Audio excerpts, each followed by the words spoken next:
제가 개인적으로 좋아하는 간다 마사노리 책의 그 90일 만에 고수익을 바꾸는가 그 책에서 그런 표현이 딱 나와요. 사기꾼들은 애초부터 제품이 좋지 않기 때문에 자기가 결함 있는 걸 알아요. 그래서 어떻게 하면 고객들의 심리를 가지고 팔게 맞는지 거기만 연구를 하는 거예요. 그쵸. 그래서 판매가 일어납니다. 네. 근데 이게 문제가 어디서 생기냐면은 우리가 이제 선입견을 가져요. 누군가에게 사달라고 얘기를 하거나 우리 학원을 어필하거나 우리 제품이 좋다고 얘기하는 거는 사기꾼들이 하는 짓이다. 그래서 우리는 제품만 수업만 열심히 하면 언젠가는 고객이 온다. 그런 일은 안 벌어집니다.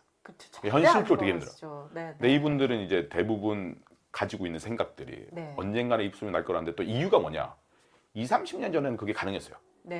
경쟁자가 많이 없었으니까. 그 동네에 학원이 몇 개 있는지를 떠올려 보면은 근데 20, 30년 전에는 정말 수업만 잘해도 됐어요. 왜 학원이 많이 없었어요. 그러니까 심심하시면 통계청 가시면 돼요. 근데 비단 학원뿐만 아니라 공급 과잉 시대라고 얘기를 하고 우리나라 자영업자 수는요. 전 세계에서 거의 1위를 찍습니다. 그쵸. 맞아요.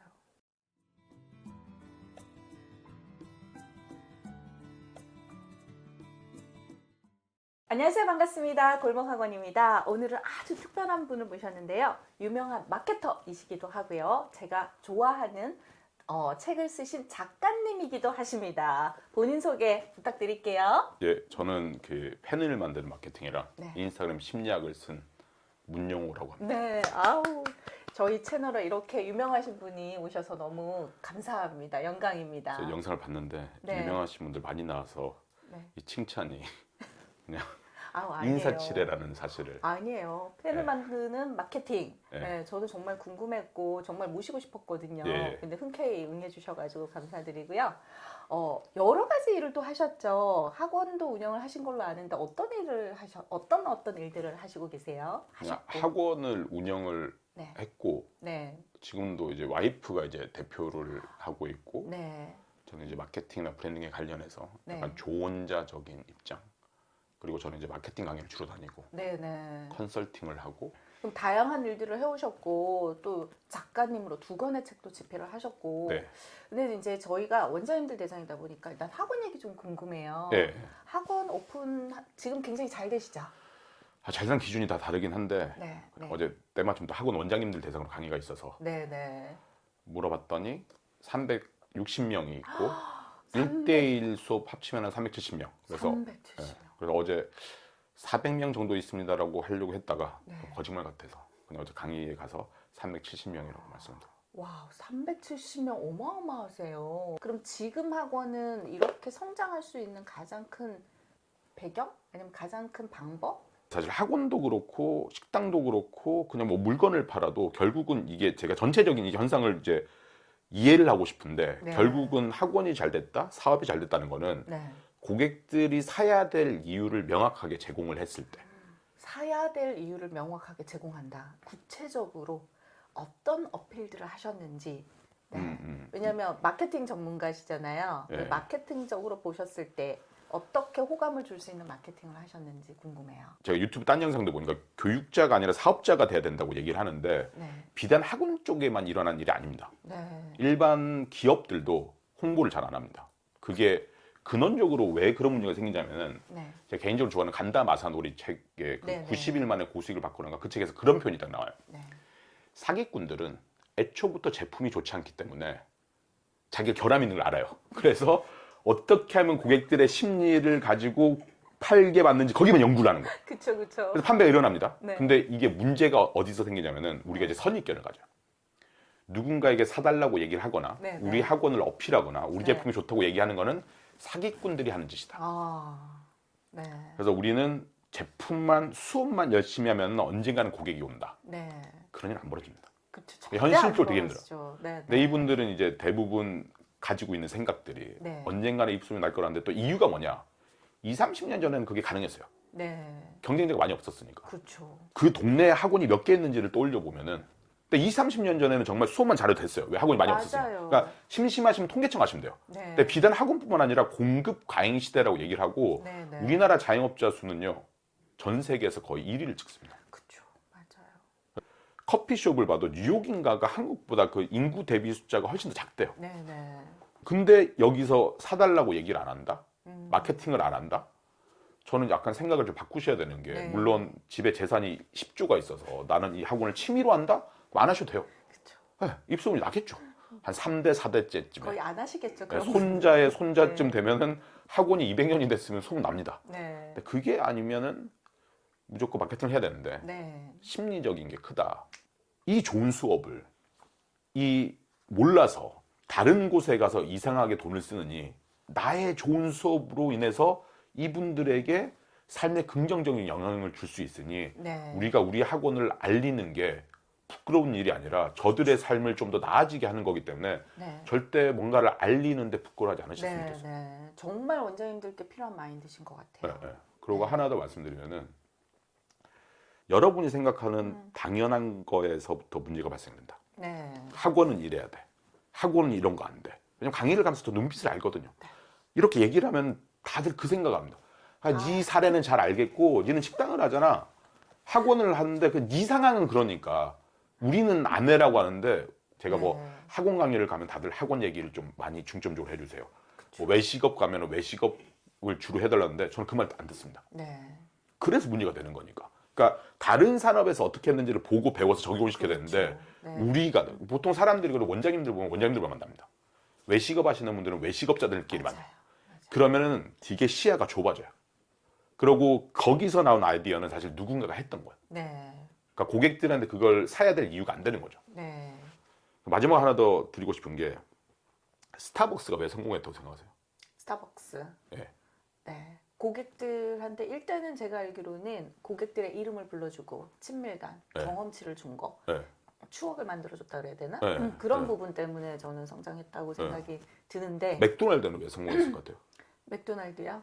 마케팅을 잘해서? 네. 보통 네. 우리가 초중 고등학교 교육에서 어떤 걸 우리가 학습하냐면은 정답을 한 개 찾는 교육을 받습니다. 아, 그렇죠. 그래서 방금도 내가 맥도날드가 왜 잘 됐어라고 하면은 마케팅을 잘해서라고 그냥 한 개만 대답을 합니다.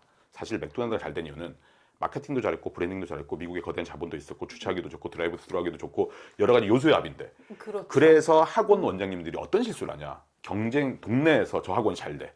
그럼 가서 이유를 하나만 찾아옵니다. 그리고 그걸 실제로 이깁니다. 근데 그렇게 학생이 안 오죠. 왜냐? 여러 가지 합인데 백종원 아저씨가 그 얘기를 했거든요. 네. 외식업 하시는 분들이 맛집을 가서 못 배우는 이유가 맛만 보고 온대요.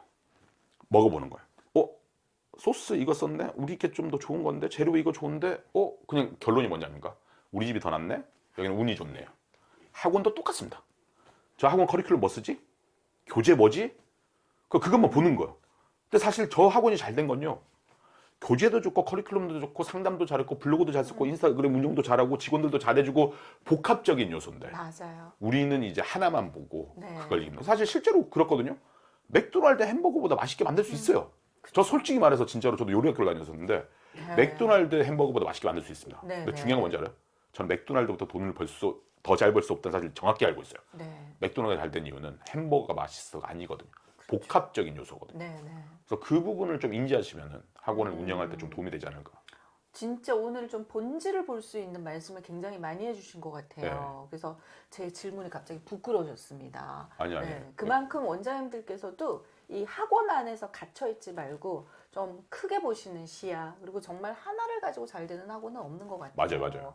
네, 그럼에도 불구하고 그 학원의 비법 말씀을 안 물어볼 수가 없습니다. 네, 그러니까 본질적인 것부터 어떻게 펜을 만드셨는지 네. 어떤 방법으로 펜을 만들어서 그 학원이 잘 될 수 있었는지 그 궁금해요. 복합적인 것들을 중에서 꼽을 만한 RTB라고 Reason to Believe나 Reason to Buy인데 사야 될 이유가 명확해야 되는데 우리가 이제 그거의 관점에 보면은 고객 입장에서 보게 돼요.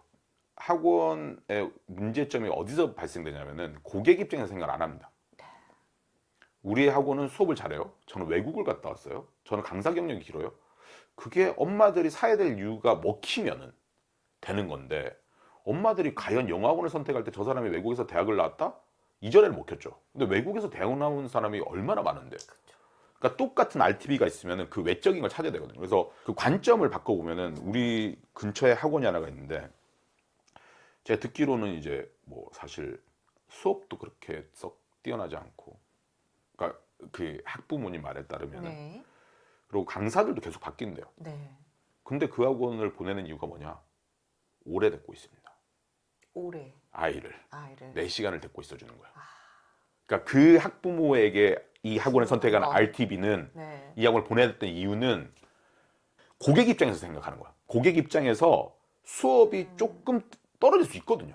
떨어질 수 있으면은 그럼에도 불구하고 고객들이 우리를 선택해야 될 이유를 찾는 거예요. 왜냐면 모든 어머님들이 이 아이가 전교 1등을 하기 위해서 보내는 건 아니거든요. 그렇죠, 맞아요. 그러니까 누군가는 학원에서 그래도 영어라는 데 노출을 시켜서 4시간 정도 데리고 있어주면 좋겠지라는 니즈가 있으니까. 네. 저는 그냥 그 관점으로 생각해요. 그냥 고객들에게 선택받을 이유를 제공하는 네. 거. 우리 인간들은요, 짧은 단어에 전문성이 들어간 걸 되게 선호합니다. 짧은 단어의 전문성. 그러니까 그래서 사실은 몬테소리 교육이라든지 레지오 뭐 프로젝트라든지 이런 것들이 그러니까 그 히트텍 관점에서 보면 될 것 같아요. 우리 내복은 따뜻하고 과학적으로 뭐 만들었어, 이 얘기를 히트텍으로 축약시켰어요. 그죠? 그래서 에어리즘도 나온 거고 사실 그래서 고어텍스 같은 거라든지 나이키 드라이핏이라든지 이런 식으로 한번 한 원장님이 나한테 우리 학원 강사님이셨는데 물어보더라고요. 아, 자기도 강사로 유명해지고 싶다. 그래서 내가 추천을 드린 게 여러 가지 방법이 있겠지만 내가 추천드리는 거는 자신만의 브랜드를 만들어라. 그러니까 영어를 잘 가르친다는 표현을 쓰지 말고 사람들이 좋아하게끔, 예를 들어서 영어는 제나다. 그럼 제나스 잉글리시 메소드 뭐 이런 식으로 그걸 브랜딩화해라. 사람들한테 우리 영어 잘 가르쳐요가 아니라 우리만의 얘기를 해서 그런 식으로 해서 저희가 만든 게 크리에이티브 클래스죠. 저도 사실 학원을 굉장히 오래 운영을 하고 매달 이벤트를 하거든요. 10몇 년을 끊이지 않고 이벤트를 했는데, 그래서 제가 지금 좀 놀랐던 게 강의에서 예상치 않은 이벤트, 고객이 기대하지 않은 시점의 선물, 이런 게 굉장히 호감을 가지게 한다, 팬을 만든다고 하셨거든요. 어떤 식으로 그렇게 활용을 하면 좋을까요? 컴플레인은 어디서 나오냐면은 보통 예상치 못했던 불쾌함에서 나오는 거예요. 그렇죠. 맞아요. 그러니까 우리가 욕쟁이 할머니 집을 갔을 때 욕을 먹어도 우리가 화를 내지 않는 이유는 욕 먹을 걸 예상하고 있으니까. 그렇죠. 학부모님들이 컴플레인 하는 건요, 예상치 못했던 일이에요. 반대로 얘기해서 고객들한테 이제 브랜드 호감도를 극강을 높일 수 있는 건 뭐는 예상치 못한 즐거움을 주는 거예요. 그렇죠. 예상치 못한 즐거움.